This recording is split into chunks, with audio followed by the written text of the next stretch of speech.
विद्यालय के प्रांगण में विज्ञान प्रदर्शनी के बारे में कुछ बोलने या दिखाने का मौका मिला है। प्रोजेक्ट का नाम ध्वनि से संगीत, ग्रुप का नाम सनी, विषय विज्ञान, मध्य विद्यालय अंगिया बाजार। सदस्यों का नाम खुशबू कुमारी, प्रीति कुमारी, अंजलि कुमारी, रोशनी कुमारी, सुगंधी कुमारी, सोनी कुमारी। जल्दी आप लोगों को हम बताने जा रहे हैं कि ध्वनि उत्पन्न कैसे होती है। ध्वनि कंपन से उत्पन्न होती है। तो कंपन किसे कहते हैं? आप जानते हैं कि किसी वस्तु की अपनी मध्य स्थिति के आगे पीछे या दाएं बाएं होने वाली गति को हम कंपन कहते हैं। तब टेबल पर अब हम एक प्रयोग कर रहे हैं आप लोगों के सामने। गिलास में हम जल थोड़ा सा लेंगे और इससे गिलास से ज्यादा जल इसमें लेंगे और इससे ज्यादा जल इसमें डालेंगे और इससे ज्यादा जल इसमें डालेंगे, सबसे ज्यादा जल इसमें डालेंगे हम। और इसको हम बजाएंगे एक बार केवल एक बजाएंगे हम। देखिए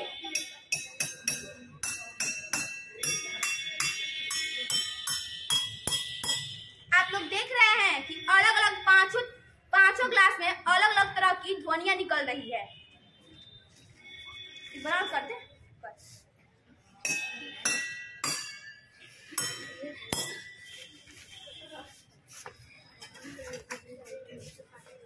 देखिए एक मेज लिए हैं, इस पे हम दो समान साइज का पत्थर का टुकड़ा लिए हैं और इसमें देखिए रबर बैंड लगाए हैं। अब जब ऐसे बीच से इसको हम खींच कर छोड़ रहे हैं तो देखिए ये कंपन करता है और ध्वनि उत्पन्न हो रही है ना। पेपर और टाइट करेंगे। जब ये खाली स्थान है इसमें हम फूकेंगे। क्या तुम्हें इसमें ध्वनि सुनाई दे रही है? हाँ। उसमें से उंगली निकाल के फूको, आवाज आएगी।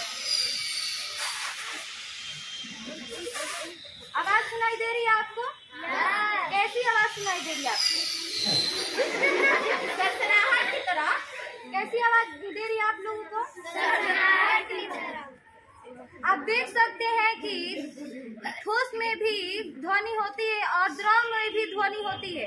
अब वायु में भी ध्वनि होती है, मगर वायु में बहुत कम ध्वनि होती है, ठोस में उससे ज्यादा ध्वनि होती है और द्रव में उससे कम होती है। चलो इसे अपने कान से सटा कर रखो और ये दूसरे सिरे को खरोच रही है। क्या तुमको ये ध्वनि सुनाई देगा? दे रहा है? सुनाई दे रहा है। कैसा ध्वनि सुनाई दे रहा है?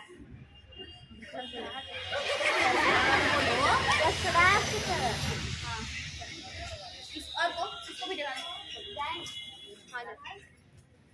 क्या तुम्हें ध्वनि सुनाई दे रही है? हाँ, हमें ध्वनि सरसराहट के। मेरा नाम अंजलि कुमारी है और जब हम इसके गले पर तो अंगुली रख ले रहे हैं इसके आवाज में परिवर्तन आप लोग देखिएगा। अब बोलो। मेरा नाम अंजलि कुमारी है। देखिए परिवर्तन कुछ आया? हाँ देखिए परिवर्तन। एक बार और कर रहे हैं हम। मेरा नाम अंजलि कुमारी है।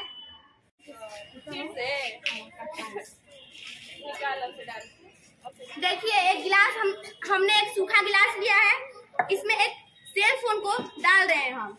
अब दूसरे सेल फोन से इस पे कॉल कर रहे हैं।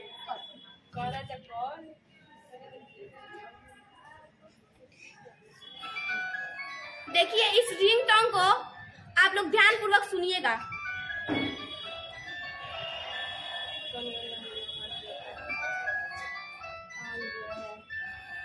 अब देखिए इसको जब हम बंद कर ले रहे हैं इसकी ध्वनि सुनिएगा, एकदम घरघरा रहा है। कोई भी लड़की आ जाओ, आगे सुनो आओ आकर सुन सकती है।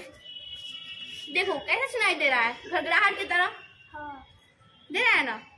इससे हमको मालूम चलता है हम लोग को कि ध्वनि को एक जगह से दूसरे जगह जाने के लिए माध्यम चाहिए। सिरों को हम काट देंगे और एक सिरे पे हम लकड़ को टाइट करके मतलब लगा देंगे और एक सिरे को खुले रख देंगे और उस पे हम कुछ अन्न के दाने रख देंगे आप ये इसमें कुछ बोलेगी तो आप देखिए कि ध्वनि कंपन करती है और ध्वनि मतलब दबाव डालती है। नीचे नीचे नीचे तक लोगों को दिखाई दे। और नीचे आ जाओ, नीचे नीचे आ जाओ, नीचे आ जाओ, और नीचे आ जाओ ना, नीचे। हाँ नीचे बोल, बैठ के देखो, बगल में सूखा बैठो। मेरा नाम प्रीति कुमारी है। देखिए मेरा नाम प्रीति कुमारी है। देखिए मेरा नाम अंजलि कुमारी है। देखिए जब ध्वनि दबाव डाल दिए तब ये Incoming call from TRVK Bay Shady identified by Truecaller. को मालूम चलता है कि ध्वनियाँ दबाव डालती है। ये द्वारा सुनते हैं उसे हम कान कहते हैं, जिसके मुख्य 3 भाग है, बाहरी भाग, मध्य भाग और आंतरिक भाग। बाहरी भाग जिसकी आकृति कीट की जैसी होती है वह कर्णपटल कहलाता है। यह हवा से ध्वनि ग्रहण करता है। यह अब दूसरा है तो जिसे कर्णपटल कहते हैं। यह कंपित ध्वनि एक नालिका से गुजरती है जिसके सिरे पर एक पतली झिल्ली दृढ़ता से तनी रहती है, जिसे कर्णपटल कहते हैं। हम ध्वनि को कैसे सुन पाते हैं? जब ध्वनि कंपन कर्णपटल तक पहुंचती है तब कर्णपटल भी कंपित होने लगता है। यह कंपन 3 हड्डियों द्वारा और कई गुना बढ़ा दिए जाते हैं। ये बढ़े हुए कंपन मध्य भाग से आंतरिक भाग में स्थानांतरित होकर विद्युतीय संकेत में बदल जाते हैं, जिसे श्रवण तंतु द्वारा मस्तिष्क को पहुंचा दिया जाता है। अंत में मस्तिष्क इसे ध्वनि के रूप में ग्रहण करता है। इस प्रकार हम ध्वनि को सुन पाते हैं। मानव के कानों के लिए श्रव्यतापरास 20 हर्ट्ज से 20 हर्ट्ज तक है। हमारे कान है, इसके ध्वनि को आप लोग सुनिएगा ध्यानपूर्वक। और देखिए जब हम बाल्टी के पानी में इस घंटी को डुबाकर और बजा रहे हैं तो ध्वनि किसी लड़की को आना है, आ जाओ, आओ सुन लो, आओ। कुछ परिवर्तन हो रहा है।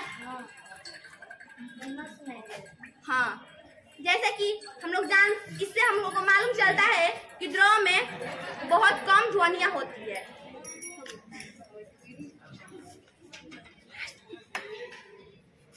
जिससे आप लोग जैसा कि आप देख रहे हैं, बता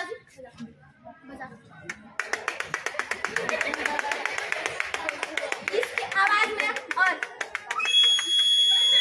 सीटी का आवाज में आप परिवर्तन देखिएगा, क्योंकि इसके आवाज में ये सीटी है जो बहुत ज्यादा कंपन कर रहा है, इसलिए इसकी ध्वनि तेज है, और ये बहुत कम कंपन कर रहा है, इसीलिए इसकी ध्वनि बहुत कम है और कड़वा की तरह लग रहा है।